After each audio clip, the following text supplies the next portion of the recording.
गांव के किनारे धूल भरी पगडंडी के पास रामू का छोटा सा ढाबा हर सुबह सबसे पहले जागता था। वहां ना कोई चमक दमक थी, ना बड़ा नाम, पर मेहनत की आँच और अपनापन की खुशबू दूर से लोगों को खींच लाती थी। अरे वाह, आज तो हवा भी कुछ जल्दी उठ गई। चलो, हम भी पीछे क्यों रहे? हवा नहीं जी, जिम्मेदारियां जल्दी उठती हैं और उनके पीछे पीछे आप। सही कहती हो, नहीं तो ये चूल्हा भी रूठा रूठा बैठा रिलेशन। रूठे चूल्हे को तो मना लेंगे, पर अगर ग्राहक लौट गए ना, फिर दिन भर मन बुझा रहेगा। रामू की जिंदगी सीधी थी। सुबह से पहले जागना, चूल्हा जलाना, चाय चढ़ाना और हर आने जाने वाले का ऐसे स्वागत करना जैसे वह ग्राहक नहीं, अपना हो। बस बस, ऐसे जल जैसे आज पूरा दिन हमारी इज्जत तेरे ही हाथ में हो। इज्जत सिर्फ चूल्हे से नहीं चलती, नमक ठीक रखना भी जरूरी है। पिछली बार तुम्हारी दाल में नमक कम था। अरे नमक कम था तो लोगों ने दो दो रोटी ज्यादा खाई थी, नुकसान कहाँ हुआ? वाह, गलती भी ऐसी मानते हो जैसे कोई व्यापार की तरकीब हो। रामू, ओ रामू, चाय तैयार हुई कि आज भी बूढ़े को इंतजार कराओगे? अरे काका, आपके लिए तो चाय नहीं दवा बनती है। दवा, बैठिए, अभी गिलास हाथ में देता हूँ। दवा अगर ऐसी ही मिलती रहे तो डॉक्टरों की दुकानें बंद हो जाएं। बस चीनी थोड़ी कम रखना। काका, चीनी कम रखूंगी, पर प्यार कम नहीं होगा। अरे बहू, यही तो इस ढाबे की सबसे महंगी चीज है। धीरे धीरे सुबह खुलने लगी। कच्ची सड़क पर कदमों की आहटें बढ़ीं और ढाबे की बेंचों पर गांव की थकान, उम्मीद और रोजमर्रा की बातें जगह लेने लगी। काका ये लीजिए, संभल कर, आज केतली कुछ ज्यादा ही जोश में है। बस यही स्वाद है जो आदमी को याद दिलाता है कि दिन चाहे कितना भी सख्त हो, शुरुआत नरम हो सकती है। और अगर साथ में गरम पराठा मिल जाए तो दुनिया थोड़ी और आसान लगती है। सुन लिया काका, मेरी चाय से ज्यादा नाम तो इनके पराठों का हो रहा है। नाम उसी का होता है बेटा, जो पेट के रास्ते सीधे दिल तक पहुंचे। रामू भैया, 2 चाय और 4 पराठे लगा दो, आज खेत में काम लंबा है। अभी लगाए देता हूं गणेशी, तुम बैठो। चेहरा बता रहा है कि कल रात ठीक से खाया नहीं। क्या बताऊं भैया, घर में बच्चे पहले खा लें वही बहुत है, अपना तो जैसे तैसे चल जाता है। ऐसी बात मत कहा करो, भूखा आदमी काम नहीं, बस मजबूरी ढोता है। पहले गरम निवाला खाओ। बहू सही कह रही है, पेट खाली हो तो खेत भी दुश्मन लगता है। लो, पहले ये खा लो, पैसे की चिंता बाद में करना। मेहनत करने वालों से हिसाब नहीं, भरोसा रखा जाता है। हर बार यही कहते हो भैया, डर लगता है कहीं हमारा उधार बहुत बड़ा ना हो जाए। उधार रोटी का नहीं होता गणेशी, उधार नीयत का होता है। तुम्हारी नीयत साफ है, बस वही काफी है। रामू के ढाबे में तवे पर सिर्फ पराठे नहीं सिकते थे, वहां रिश्ते भी धीरे धीरे पकते थे। जो एक बार बैठ जाता, उसे ये जगह बाजार नहीं, घर का बरामदा लगने लगती।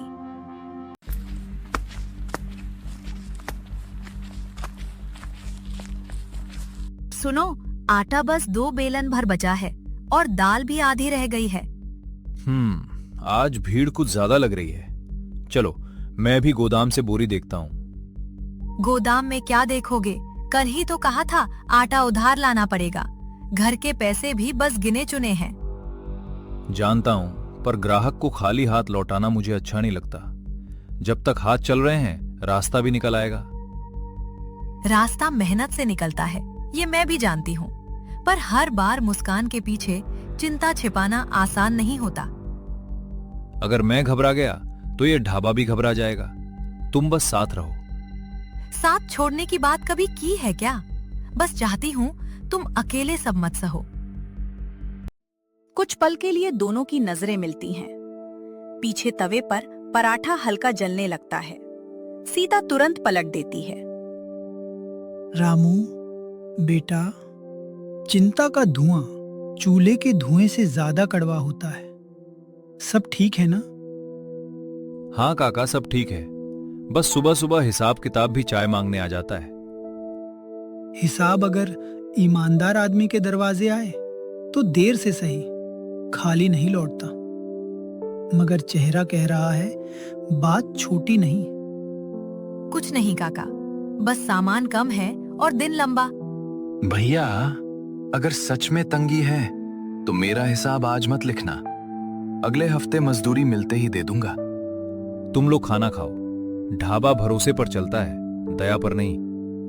बात छोटी थी पर चुभन गहरी। चूल्हा जल रहा था, ग्राहक बैठे थे, आवाजें भी थी। फिर भी उस सुबह रामू के मन में एक अनकहा डर धीरे धीरे आकार लेने लगा। सुनो, उधर से कौन आ रहा है इतनी सुबह? पहचान नहीं पा रहा, पर लगता है कोई सीधे यहीं रुकने वाला है। चेहरा चाहे जो हो बेटा, कदमों की धूल कभी कभी खबर पहले ले आती है।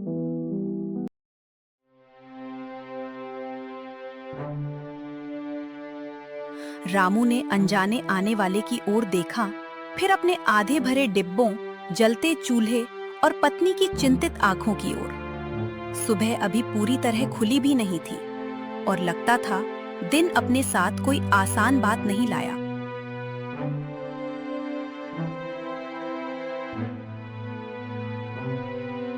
अरे ओ भैया सुनो, तुम्हारा थैला। अरे रुको। गाड़ी जैसे सुन ही नहीं रही थी। धूल का गुबार उठा, पहिए और तेज घूमे और कुछ ही पल में वह मोड़ के पीछे ओझल हो गई। रामू, ज्यादा दूर मत भागो। बस एक आवाज और, शायद सुन ले। गई, बिल्कुल निकल गई। धत तेरे की। रामू ने थैले को कसकर पकड़ा। वजन ऐसा था कि जैसे कपड़े नहीं, कोई फैसला उसके हाथों में रखा हो। मिला नहीं ना? मैंने कहा था धूल कभी कभी खबर पहले लाती है। काका, खबर नहीं, मुसीबत छोड़ गई है ये। पहले अंदर चलो, सबकी नजर सड़क पर है। तीनों जल्दी जल्दी ढाबे के भीतर आए। चूल्हा जल रहा था, पर अब उसकी गर्मी से ज्यादा थैले की मौजूदगी महसूस हो रही थी। खोलूं? अगर पहचान का कुछ हो तो मालिक तक पहुंचा देंगे। खोलो। हाथ साफ रखना, नियत उससे भी साफ। ठीक है, जो होगा देखा जाएगा।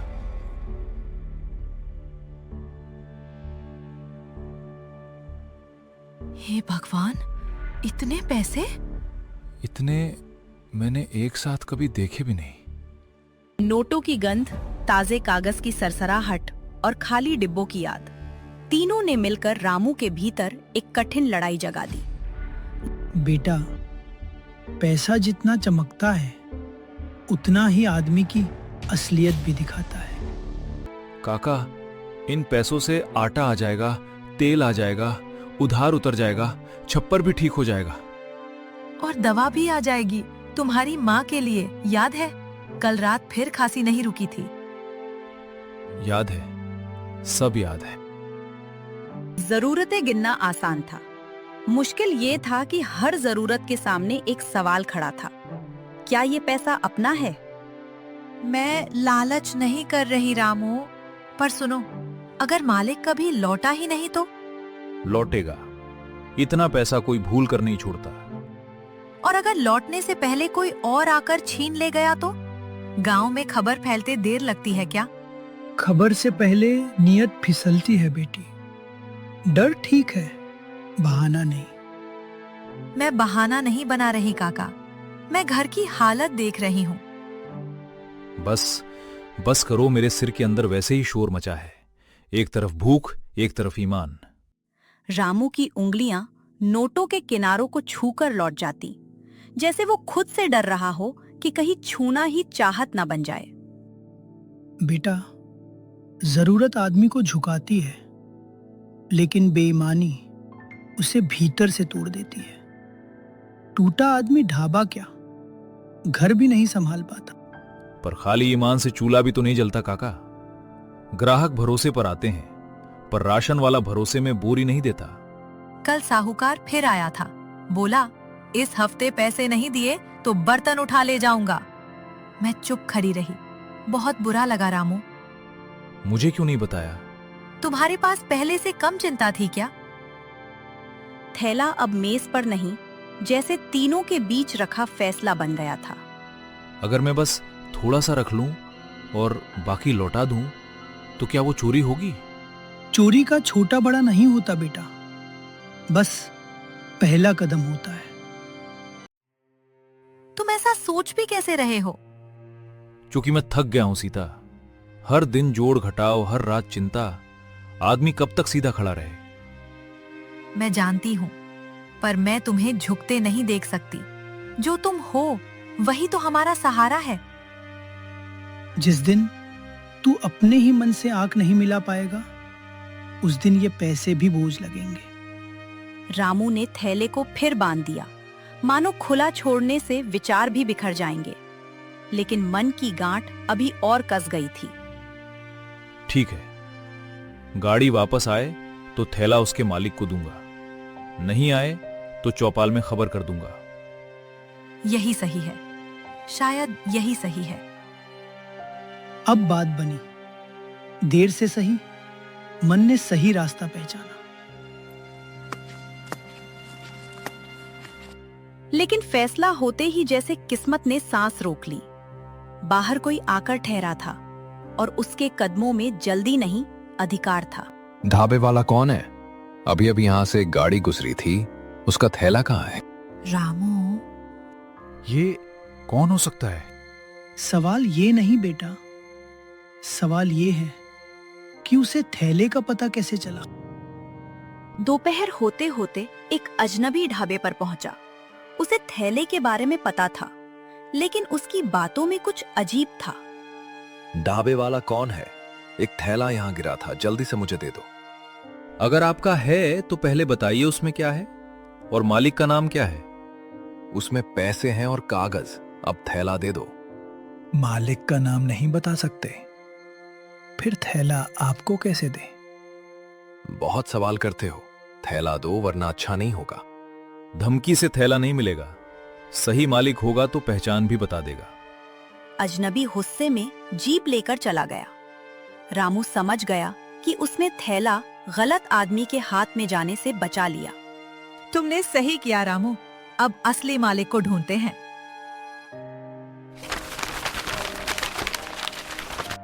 काका, इसमें सेठ हरिराम का नाम और गांव का पता लिखा है। तो चल बेटा, उसका हक उसे लौटा आते हैं। कुछ दूर उन्हें एक आदमी परेशान होकर सड़क किनारे सामान खोजता मिला। क्या आप सेठ हरिराम हैं? ये लीजिए आपका थैला। हाँ, यही है। तुमने इसे अपने पास क्यों नहीं रखा? तुम्हें खुद पैसों की जरूरत है। जरूरत तो बहुत थी साहब, मन भी डगमगाया था। लेकिन मेरी परेशानी दूर करने के लिए किसी और के घर का चूल्हा बुझाना मुझे मंजूर नहीं था। हरिराम ने रामू की ओर सम्मान से देखा, फिर उसने मदद का एक लिफाफा उसकी ओर बढ़ाया। ये इनाम नहीं है, इसे अपने ढाबे पर गरीबों को खाना खिलाने के लिए रख लो। अगर इससे किसी भूखे का पेट भर सकता है तो मैं इसे स्वीकार करूंगा। यही असली कमाई है बेटा, पैसा नहीं, लोगों का भरोसा। रामू वापस ढाबे पर लौटा। उसकी जेब भले खाली थी, लेकिन उसका सिर गर्व से ऊंचा था। उसने साबित कर दिया कि मुश्किल समय में भी ईमानदारी चुनी जा सकती है। चलो सीता, चूल्हा जलाओ। आज रोटी के साथ ईमानदारी भी पकाएंगे। और पहली चाय मेरी तरफ से। लालच इंसान की जरूरतें दिखाता है, लेकिन ईमानदारी उसे दूसरों के हक की याद दिलाती है। यही रामू की सबसे बड़ी जीत थी।